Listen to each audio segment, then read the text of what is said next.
UGC के नए नियमों का विरोध शांत होने का नाम नहीं ले रहा है। ये तस्वीरें आई हैं इंदौर से, जहां पर यूजीसी के नए नियमों के खिलाफ करणी सेना ने जोरदार प्रदर्शन किया है। बॉम्बे हॉस्पिटल चौराहे से विजयनगर चौराहे तक निकाली गई इस मशाल रैली में करणी सेना के सैकड़ों कार्यकर्ता शामिल हुए और सरकार के खिलाफ जबरदस्त नारेबाजी की। प्रदर्शनकारियों ने तत्काल इस नियम को वापस लेने की मांग की। यूनिवर्सिटी ग्रांट कमीशन, जिसमें उन्होंने ऐसा किया है कि श्रवण समाज के जो बच्चे हैं उनके ऊपर कोई भी एसटी, एससी या ओबीसी वाला सिर्फ इसलिए प्रकरण दायर करा सकता है कि वो उसके साथ व्यवहार अच्छा नहीं है, वो उससे बात नहीं कर रहा है। आप एक चीज बताइए, जहाँ शिक्षा का मंदिर है, जहाँ लोग शिक्षा ग्रहण करने जाते हैं, जिसको ग्रहण करने के बाद आईएएस आईपीएस बनते हैं, आप वहां पर ऐसी चीजें लागू करोगे? मतलब गाँव में काका बाबा केस लगाए, कॉलेज में हमारे बच्चों के ऊपर तुम्हारे बच्चे केस लगाए, तो हमारे बच्चे कहाँ जाएंगे? उनके भविष्य का क्या? कल एक केस लग जाएगा, क्या वो सरकारी नौकरी कर पाएंगे? वैसे भी श्रवण समाज आरक्षण का मारा हुआ है, एट्रोसिटी एक्ट का मारा हुआ है, और आज जिस तरीके से हम जी रहे, क्या श्रवणों को इस तरीके से दबाने की कोशिश? ये भाजपा सरकार जो कहती थी हम हिंदू राष्ट्र बनाएंगे, इसने हिंदू राष्ट्र तो नहीं और जातियों में बांट दिया है। चुनाव आएंगे और उसका परिणाम सबको दिखाई देगा।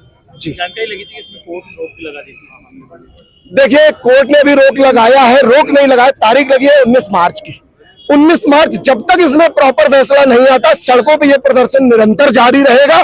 हम हर हफ्ते कहीं ना कहीं प्रदर्शन कर रहे हैं और आगे करते रहेंगे जब तक ये पूर्णता नहीं हट जाता। क्योंकि मैं चाहता हूं कोर्ट एक ऐसा बिल लाए, कोर्ट बिल लाए, जिसमें सरकार कोई भी बिल पास करे उस पे पहले जनता की मोहर लगनी चाहिए। क्योंकि हम चुन के बैठाए हैं तुम्हें, तुम डायरेक्ट नहीं बन गए हो, तुम कहीं ऊपर से उतर के नहीं आए कि भगवान ने भेजा तुम बनोगे। नहीं साहब, आप इतना मत अंधे हो जाइए।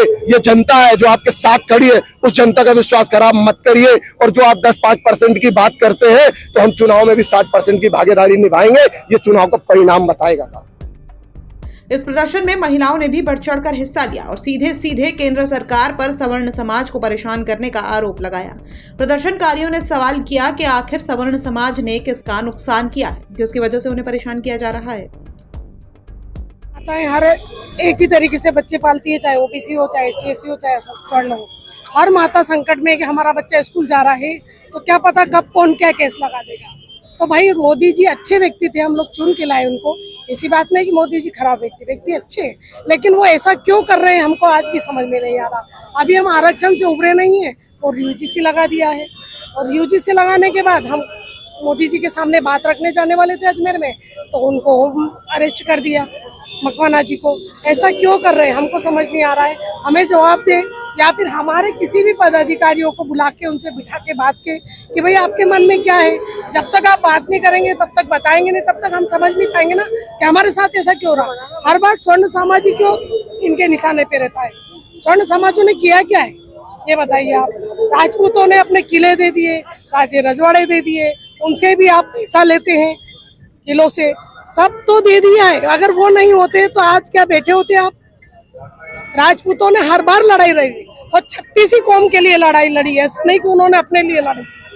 36 कौम के लिए हर बार राजपूत उठाए, और आप आज राजपूत के साथ और भी समाज को जोड़ दिया। क्या है, आपसे क्या दुश्मनी है आपको इन समाज से? बस इतना ही कहना चाहूंगा।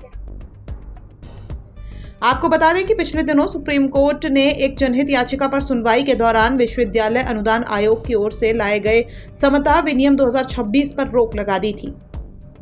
मुख्य न्यायाधीश सूर्यकांत और जस्टिस जयमाल्या की पीठ ने सुनवाई के दौरान कहा था कि इन नियमों में कई बातों को स्पष्ट रूप से परिभाषित नहीं किया गया है और इस वजह से इनके गलत इस्तेमाल की संभावना बनी रहती है। बेंच ने केंद्र सरकार से कहा था कि वो इन गाइडलाइंस का मसौदा दोबारा तैयार करे और नियमों को ज्यादा पारदर्शी और सहज बनाए। इसकी अगली सुनवाई 19 मार्च को होने वाली है, लेकिन इसके बावजूद पूरे देश में इस नियम का विरोध जारी है। केंद्र की मोदी सरकार के खिलाफ सामान्य वर्ग के लोग लगातार हमलावर हैं और चेतावनी दे रहे हैं। यूनिवर्सिटी ग्रांट्स कमीशन ने जनवरी 2026 में अपने नए equity in higher education institutions regulations जारी किए। इसका उद्देश्य था कैंपसों में जाति आधारित भेदभाव को खत्म करना और छात्रों, शिक्षकों और स्टाफ के लिए एक सुरक्षित और सम्मानजनक माहौल बनाना। लेकिन नियम जारी होते ही देश भर में एक सवाल तेजी से उठने लगा। क्या भेदभाव रोकने के लिए भारत में पहले से ही कानून, कोर्ट आदेश और संस्थागत सिस्टम मौजूद नहीं है? ऐसे हालात में सुप्रीम कोर्ट ने फिलहाल नए नियमों पर रोक लगाते हुए निर्देश दिया कि व्यवस्था अभी 2012 वाले ढांचे के अनुसार ही संचालित की जाए। इंदौर से धर्मेंद्र कुमार शर्मा की रिपोर्ट, MP तक।